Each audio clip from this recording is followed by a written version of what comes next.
Hey crafty friends, it's Kelly. Thanks for joining me. I am back with a new layout for Hip Kit.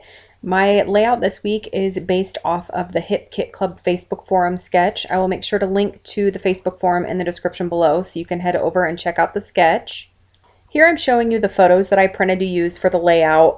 I originally printed them in color thinking that I was going to want to use them in color. We're wearing purple and there's so much purple in the kits this month that I thought that it would blend really well with the products.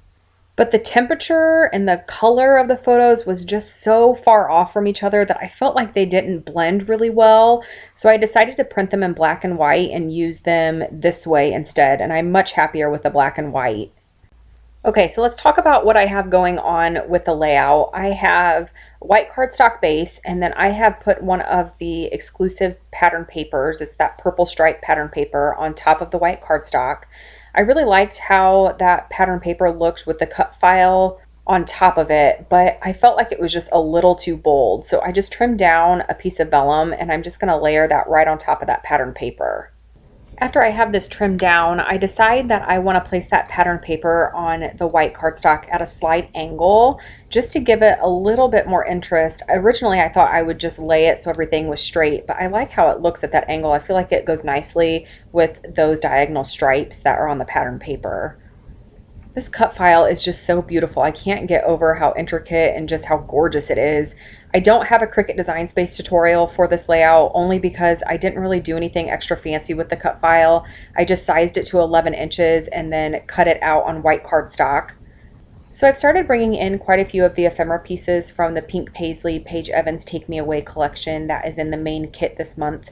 And I'm just trying to mirror the embellishments. So because I have a flower cluster underneath the left-hand side photo, I'm going to place a flower cluster on the top of the right photo. That'll just help give the layout some balance and a little bit of symmetry. I also brought in a couple of embellishments from the Project Life kit, that Pink Paisley Paige Evans epoxy paper clip and that wood veneer arrow. Those are both available in the Project Life kit this month. That word sweet is from the embellishment kit that is My Mind's Eye, and it is a gold mirror acrylic sticker. It's very, very pretty. And then I also brought in a few of the gold acrylic stars that are in the Project Life kit this month also. The arrows and those gold acrylic stars are actually exclusives to Hip Kit Club. Now I'm just trying to figure out what to do above the photo on the left side. I felt like it was just looking a little bare up there, so I was just grabbing some paper scraps and tucking them in to see if there was anything that I liked, but I couldn't really come up with anything, so I decided to move on to something else. I'm going to lightly adhere this vellum to that pattern paper, and then I'm going to take it over to my sewing machine and add a straight stitch around the border of those papers. So I'm fairly confident in what my design is going to be for this layout. So I'm going to go ahead and start adhering things down. I'm going to adhere down this cut file first using some liquid adhesive. And then for everything else, I'm going to use tape runner adhesive to start with. I know what my basic design is going to be, but I need to tuck quite a few of embellishments and ephemera pieces underneath my photo. So I need to have a little bit of wiggle room to lift my photos and to shift things around a little bit. So using the tape runner adhesive is a lot less permanent than using the liquid adhesive. Once I have everything positioned where I want it, I do come back in with liquid adhesive to make sure that everything is secured to the layout and that it's not going to fall off once I get it into my page protector. Now I'm starting to adhere down the ephemera pieces from the Pink Paisley Paige Evans Take Me Away collection. I cut one of the frames in half and I'm going to use it on the right side and the left-hand side of the layout just as a layering piece next to the photos. So once I finish getting the florals adhered down, I'm going to bring in one of those wood veneer arrows, and I really like how it looks, but I didn't have any other wood veneer going on the layout, so I felt like it just wasn't blending in with everything that I had going on. So I'm going to alter it slightly. I'm going to bring in some Heidi Swapp gold texture paste, and that was from a previous kit. I can't remember how many months ago it was, but it is from a Hip kit. And I'm just going to use my finger to apply that gold paste to the arrow just to give it a gold shine. I apply this gold texture paste to a couple of the arrows, and I don't end up using these on this layout, but I have saved them. I know that I will use them on a future project.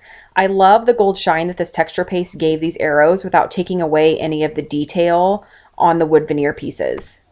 Okay, so once that has dried, I am going to position them on the layout to see if I can figure out how to make them work or where I want to put them, but I quickly decide that I'm not going to use them. I am going to tuck a piece of pattern paper above the photos, and this is actually from one of the manufacturing strips from this pattern paper there, and it is just a teal color, and I liked the extra teal that it brought in. I felt like it blended in with the purple really well, so I cut the other manufacturer strip. I used one from the main kit and then one from the paper add-on, and I am going to layer that above the photo. You're going to see in the still shots at the end that I repositioned a couple of the ephemera pieces on the top of the photos.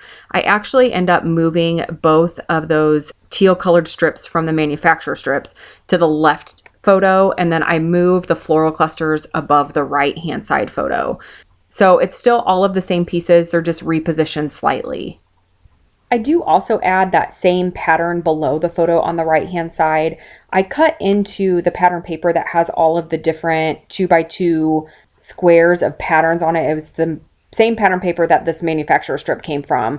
And I just trim them to the same size as the manufacturer strip and tuck it underneath the photo on the right hand side. I'm sorry I don't have those changes on camera for you to see, but I thought this layout was finished, came back the next day, was getting ready to take photos of it, and realized that I wanted to make some changes. And I had already taken down my camera setup. Otherwise, I would have recorded it so you would be able to see how I made those changes. But like I said, they are in the still shot, so you will be able to see what it looks like and what the finished layout turned out to be. And they are just subtle changes. I didn't add really anything different than what you see here. I'm going to add a few of the gold acrylic stars using liquid adhesive, and then this layout is pretty much done. I am going to leave you with some still shots. Remember to head over to the Hip Kit Club Facebook forum to check out the sketch and to check out what the other design team girls made using the sketch. You do not have to be a subscriber to join us in the forum, so we would love to have you there. It's just a great place to chat with other paper crafters, and you can show off your projects if you'd like. As always, thank you so much for watching. I will be back again very, very soon with another layout and another process video. I hope you all have a great week.